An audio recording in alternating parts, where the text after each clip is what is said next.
My friend, India's friend, the United States of America.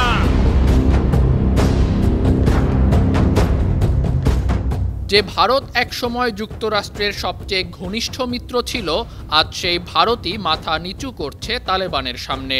সব প্রতিবেশীকে শত্রু বানানো ভারত এখন নতজানু আফগানিস্তানের কাছে। সবকিছু শুরু হয়েছিল যুক্তরাষ্ট্রের লজ্জাজনকভাবে আফগানিস্তান ছাড়ার পর।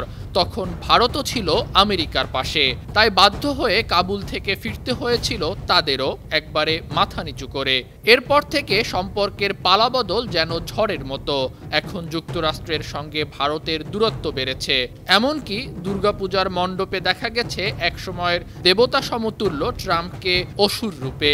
এদিকে পাকিস্তান আর আফগানিস্তান একে অপরের সঙ্গে মারামারিতে ব্যস্ত।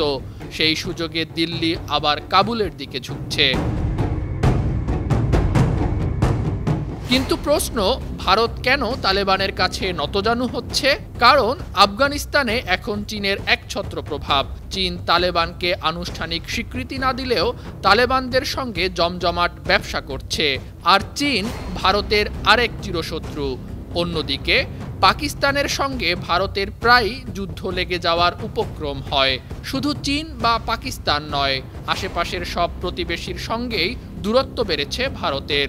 এখন যেহেতু পাকিস্তানের সঙ্গে তালেবান সরকারের শত্রুতা বেড়েই চলেছে, তাই ভারত ভাবছে শত্রুর শত্রুই তো বন্ধু।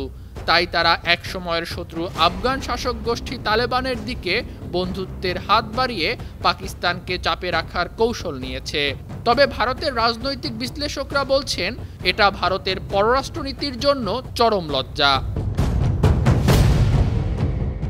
রাশিয়ার ওপর পশ্চিমা নিষেধাজ্ঞা জারি হলে ভারত তখন পাত্তা দেয়নি, বরং সস্তায় তেল কিনতে ঝাঁপিয়ে পড়ে। এতে লাভের চেয়ে ক্ষতি বেশি হয়েছে। দেশে জিনিসপত্রের দাম বেড়েছে, আর ট্রাম্পের আরোপ করা নতুন শুল্কে ক্ষতিগ্রস্ত হচ্ছে ভারতের ব্যবসা বাণিজ্য।